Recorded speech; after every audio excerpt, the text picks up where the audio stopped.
Hey guys, welcome to Ben Wrenchin. My name is Ben, and today I'm wrenching on my 94 Chevy K1500. I'm going to be changing out all the lights on the front side of the truck today. Mine are about 30 years old, so they're ready to be replaced. I've done some big updates on my truck, like my new wheels, which still look great, and some small updates like a shorter antenna. But I think it's time to update the front end and get some new LED headlights on the front. This is going to be pretty easy, so let's get after it.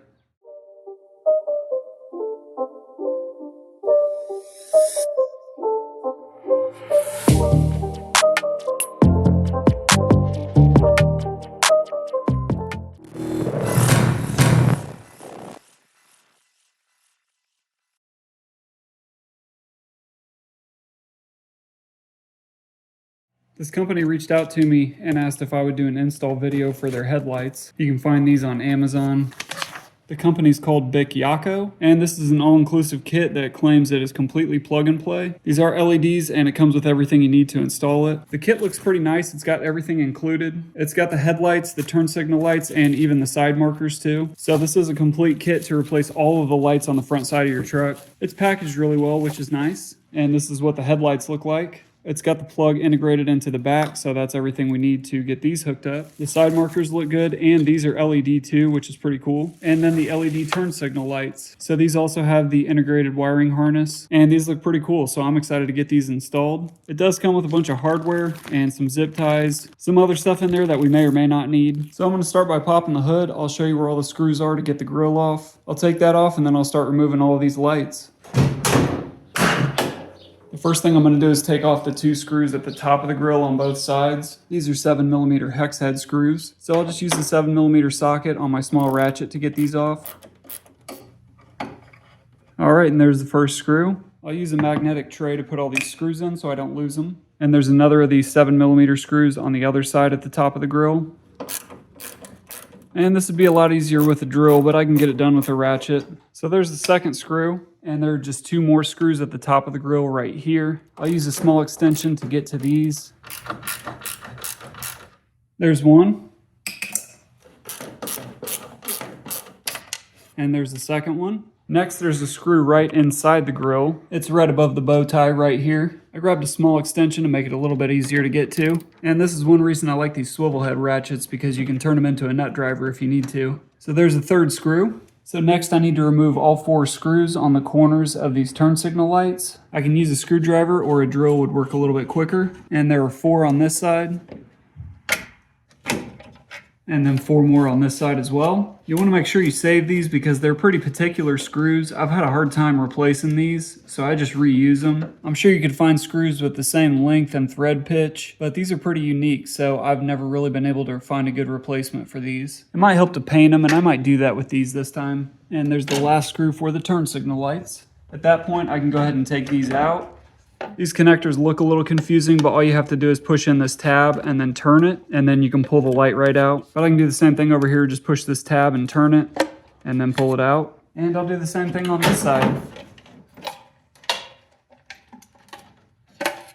So from here, there's a couple of ways that you can take off the grill. The first way I'm going to show you is not the way that I'm going to do it, because it involves taking out 5 screws like this along the brackets on the bottom side of the grill behind these turn signal lights. There's the first one there, and there's another one over in this corner right here. There's one right in the center here, right below where the bow tie is, and then 2 more on this side here. So you can take off those 5 screws and remove the whole grill with this piece here. But instead of doing that, what I like to do is reach in here, and there is a plastic tab right below where this center screw is. It connects the grill to this plastic piece here, and that's why I grab my small pry tool. I can get that inside here. I'll just slide it underneath that plastic tab, and then I can pull up and release that tab, and that releases the grill from this bottom plastic piece here. There are 2 more tabs underneath where the turn signal lights were. I can just pull up on those. I'll move the lights out of the way, and that tab is right here. Pull up on that and remove it. And so I'll just push the lights back inside the grill so that I can take the whole thing out. And then from there, the grill just slides right out. The only thing that's still connected that I forgot about are these side marker lights. You just twist those and then pull them out. And with that, I can remove the whole grill and set it to the side. So just to recap, there were 2 screws at the top and the corners, one right here and one right here. The 2 screws at the top in the center facing this way, one here and one right there. 1 screw in the center just above the bow tie, and then the 3 plastic clips at the bottom, the 4 screws for each of the turn signal lights, and then the 2 side blinker lights. Take those out, and then the grille comes off pretty easy. This is what these clips look like on the bottom. This is the one that I lifted up with the pry tool right there in the center. These 2 on the sides have the tab that you pull up to get those out. This side on mine's broken. And like I said, if you can't get these clips out, you can always go for these screws here. They're a little hard to get to, but I think you could do it through the grille, so that's another option if you want to take the grille off that way. To get these headlights off, there's 4 10mm bolts, 2 on the top here, and 2 on the bottom. So I'll get all these removed with a 10mm socket. I did just replace the headlights to make these LEDs. I got those from Auxito and I really like them. So even though I've got LEDs in these, I do like the idea of getting new lenses. I will review these new headlights after I've used them for a while and give you guys an idea if I like them or not. In my opinion, they're a little expensive, but like I said, if you're looking for new lenses, it might be the way to go. You can check out my other video. I'll link it in the description if you just want to change out the bulbs and upgrade them to LEDs. But I'm excited to be getting new lenses on this truck. So there's the last screw, and this whole thing comes off. It's a lot easier to remove these electrical connectors with the headlight lens out. So for the low beams, you've got this clip here. You just pull back on it and pull out the connector. There we go. And then same thing for the high beams. I just lift up on this tab and pull the connector out. And once I get this connector through the headlight housing, I've got the whole headlight lens removed. And I'm hoping you can see this.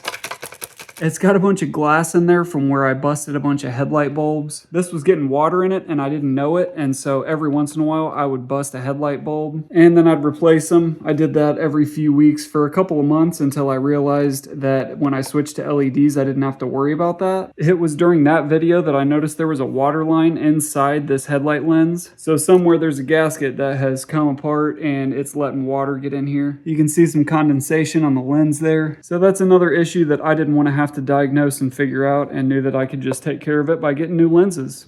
So here is the old lens next to the new one side by side. You can see just how much clearer this new one is than the old one. This yellowing is what happens over time, and you can sand this down, but you're never going to get rid of it. And it's just going to come back a few years later anyway. You can clear coat it to buy you some time, but eventually it's going to yellow like this again. I would imagine that this new lens is made with better materials that's not going to yellow over time. I like that it came with some protection so that it doesn't get scratched during shipping. So I'll leave that on until I'm finished with the install. But on the back side, it's nice because it's just got the 2 plugs integrated into it. And these are labeled low beam and high beam, so you can't mess that up. So this looks simple enough. I'm gonna go ahead and install this one. And before I put the new one in, I'm just gonna clean up this area a little bit. It's a good idea to do this while the headlight lens is out.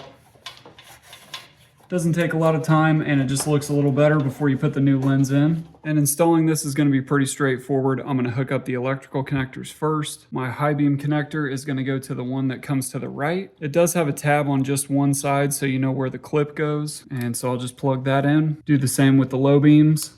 Even though there's no bulbs to replace in this, I am going to push these connectors through this hole. That way if I have any issues with the light, I can get to the connectors without having to take all this back off again. So I will push these through the hole, and then I'll get the first screw started. I'll just do a couple turns first and then get the other screws started too. That way I can adjust the placement after I've got all 4 screws in. I'm just letting them hang naturally, and we'll see how that lines up once I get the grill on.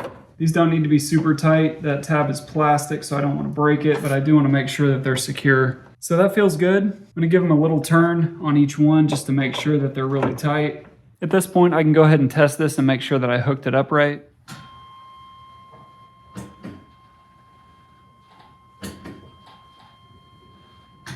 So that looks pretty good, and I just discovered one thing that I already really like about these, and that is that both lights stay on when you turn on the high beams. So you'll see a lot of videos that tell you how to wire in an aftermarket thing that will give you both lights when you have the high beams on. But this already keeps the low beams on while the high beams come on. So I really like that. Another thing it claims as a feature is this Z pattern here. You can see my left headlight has a regular circular beam, and this one's got this cutout here that's supposed to reduce oncoming traffic getting blinded by your headlights. So that's a good feature, I guess. We'll see when we get it on the road. It doesn't look much brighter than my old ones, but these are LED, like I said. These are significantly brighter than the halogen lights that I had originally, and my old LEDs have a fan in the back of them that I can hear right now. And these new ones don't, so it's nice to not have that extra noise going on. So far so good. I'm gonna take this one off and get the new one installed here, and then I'll put the grill back on and get the turn signal lights installed.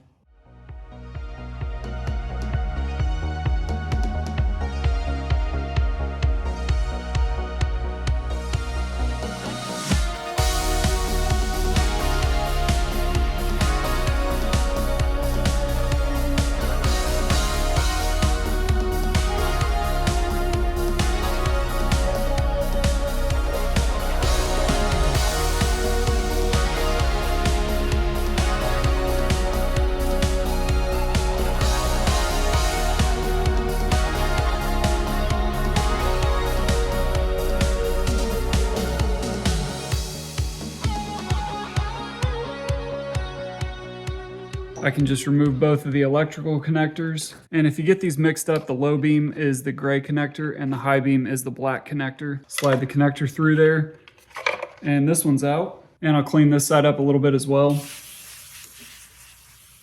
It's a good time to clean all this up too while you're in here. And now I can connect the high and low beams. Again, I'll push these connectors through here just to make sure I've got access to them. Make sure nothing's pinched before I screw this down. I'll get all these screws started. And I'll do the same thing here. I'm just gonna let these hang naturally and tighten all these screws down and hope that that lines them up from one side to the other. And again, I don't need to crank them down real tight, but I'll get them snug. And there we go, the headlights are installed, everything's tight, and everything feels good. I can test this one too before I put the grill back on.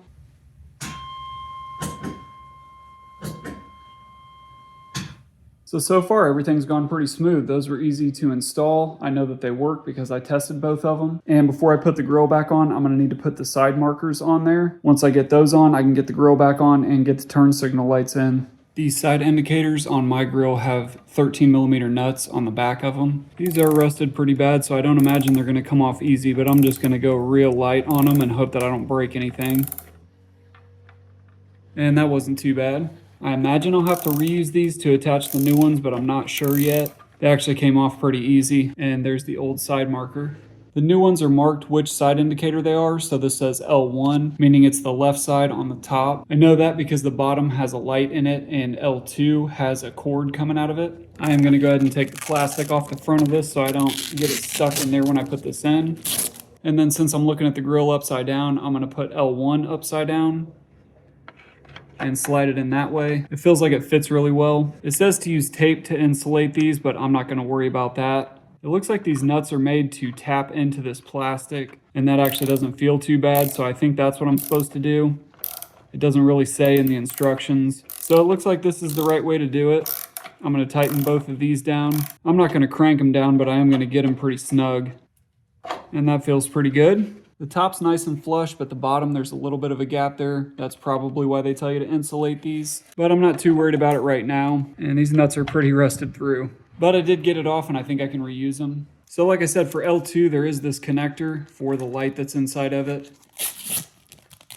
So same thing here, I'll just swap this out, feed the connector through, and then both of these posts line up right where they're supposed to be. I'll get the nuts started, and then I can tighten them down from there. All right, so those feel tight enough. I'm not gonna crank down on them because I don't wanna break anything. Everything there feels good though. These are on there secure, so I feel good about it. And they look pretty good too, so that's not bad. And just for comparison, there's the old ones, and here are the new ones. So I'll do the same thing over here. I'll just take off these 4 nuts. I will look for some new nuts and link those in the description if I find them. I would highly recommend putting on new ones if you can find them, because these look pretty crummy. So I'll go ahead and do R1 first. I'll put the letters up, slide it into place, and get the nuts back on. It helps if you hold these tight against the grill while you tighten these down. And same thing for R2. Feed the connector through, line up the posts, hold it flush while I get these nuts started, and crank them down. All right, so that feels pretty good.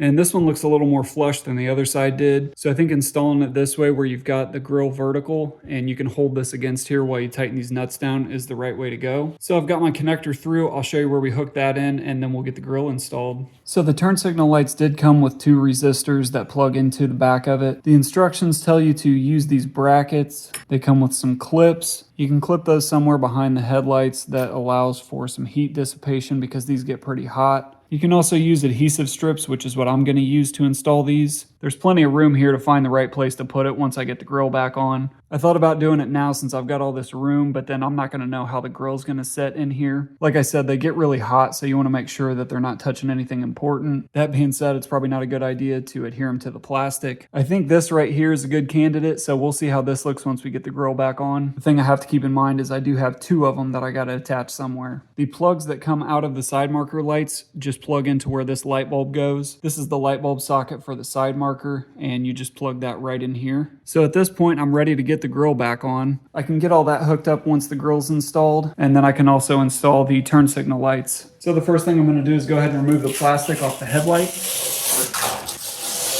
I'll hold the grill up and then I'll feed these lights through the hole, and that way I make sure I don't damage any of that wiring. Same thing over here, just feed all this through, and then I'll line the grill up, make sure all my cords are through, everything's good there.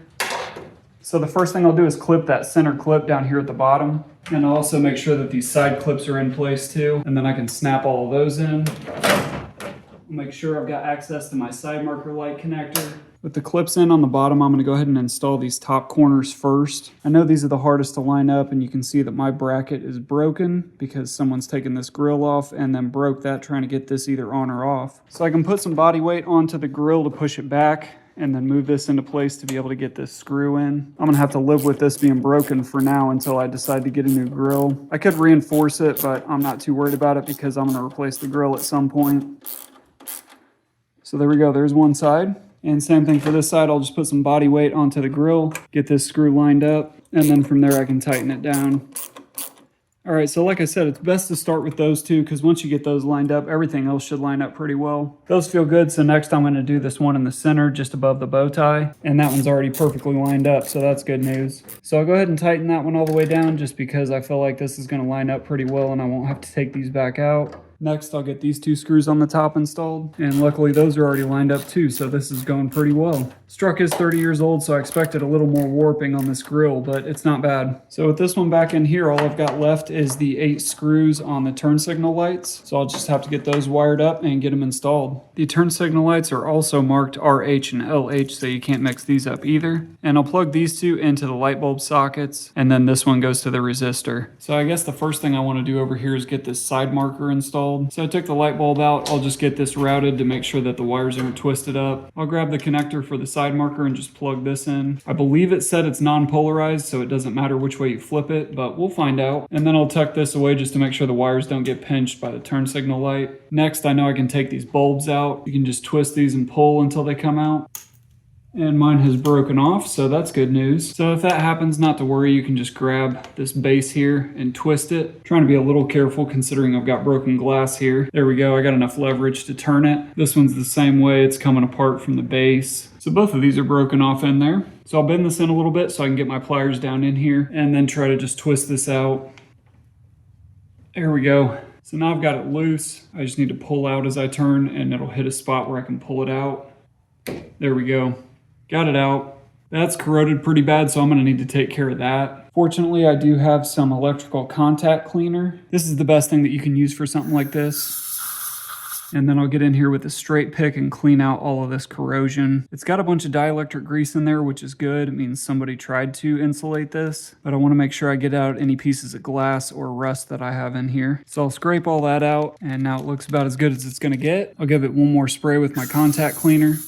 And it looks like I'm out of that, so I may need to use some regular WD-40. I'll use my pick to put a towel in there and just clean this out. So that looks pretty good. I just want to make sure those contacts are cleaned. The contacts are here on the side by this clip here. So I just want to make sure those don't have corrosion on them. But I think that's good enough for who it's for, so I'm going to work on this one now. So I'll pull out as I turn until this whole thing comes out. And there we go. I got this one out too. So same thing here, quite a bit of corrosion. But I did get both of these out, so that's the good news. So I'll clean this one up too, see if I can get another drop out of my electrical contact cleaner. And all that residue in there really isn't going to hurt anything because those contacts are still exposed. So I think that's okay. I'll just ball up this rag, wipe it around in there, and hopefully clean some of this out. I've got the 2 connectors that are going to go into the light bulb sockets, and then the 1 connector for the resistor. I will go ahead and plug the resistor in. It's got one side that's got a tab sticking out the top, and the connector on the headlight side has one side that has a notch in it. So I'm gonna line those up and plug this in. At this point, I can put these resistors back here and see where they're gonna sit. That's not going to come in contact with the light housing. So I would like to get them in right here if I can. So I'm going to go ahead and stick them there and then put the light in and see how it feels. If it's resting up against the back of the turn signal light here, then I'll take it off of there and put it somewhere over here. So I'll just use these adhesive strips and pull one off. I'll stick it to the back of the resistor here, make sure it's on there real good, and then pull off the backing tape. I did the same with both of them, so I'm going to go ahead and stick them up in here. I'll put this one up as high as I can get it and just press on it to make sure that that adhesive sticks really well. And then for the other one, I'm going to put it as far away from the first one as I can. And that way they're not so close together that they're generating a bunch of heat. So I think that should be okay. I'll let you guys know how this works out in the review video that I do in a few months. These turn signal connectors aren't marked one way or the other, so I think I can just put them in either one. They've got 2 dimples on them, one on each side, and this connector's got a slot on the bottom and the top where I can put those dimples, slide it in, and then turn it until it clicks. There we go, I got that one to turn. So I just had to push down a little bit harder. So same thing on this one, there's 2 notches. I'll line up the dimples with those notches, push down and turn it, and there we go, I felt it lock into place. So all that's hooked up, none of these will come out, so everything's good there. I'll slide all this back in here and make sure that it's not going to come in contact with the light housing. These can just live right back here behind the housing. So I'll get this in place, rip this plastic off, make sure everything lines up and it's not touching anything in the back, and that feels pretty good. So I'll go ahead and get one of my screws started, and I can see that the resistors aren't even close to the back of the housing, so that's good news. I'll go ahead and get this screw started, and then I'll go ahead and get the bottom screw started too. That was a lot easier than I thought it was going to be. It all fit in there really nicely, so I think everything's going to sit really well. So now I'll just tighten all these down and then I'll move on to the driver's side. All right, there we go. I think that looks really good. So just to give you a quick peek at the new lights, I think those look pretty cool. I know this isn't a review video. Like I said, I'll do one of those in a few months once I see how much I like them. And in testing this side out, I've already got Hyperflash, which I think is probably coming from those resistors. I know that it's not because I didn't hook these up right, because all the lights are working. So since I know I don't have Hyperflash starting out on this side, I'm gonna try to just leave the resistors unplugged and see if that helps with not having Hyperflash. And all 4 of them came apart, which is kind of interesting. I thought maybe one of them would come out, but none of them did. I'll go ahead and hook this up while I'm thinking about it. I really have to push these down before I turn them. I don't know if it's because there's all that dielectric grease in there or what. There we go, I got that one in too. So I'll leave the resistors out and we'll see if this still has Hyperflash. And it does, so I'm curious if this side indicator light is polarized and I need to get this in the right way. So I'm gonna flip that around and we'll see if that makes a difference. No difference there. Let's see if hooking up the resistors helps. All right, resistors engaged.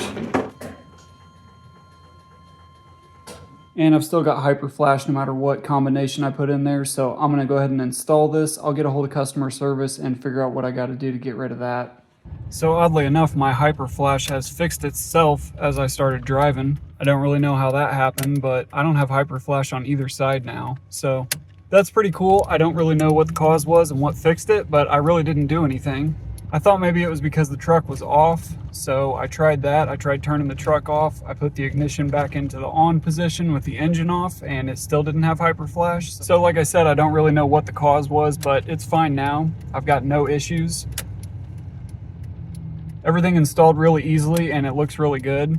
I haven't really driven in complete darkness yet, so I will check that in the morning on my way to work. But for now, I think everything's good.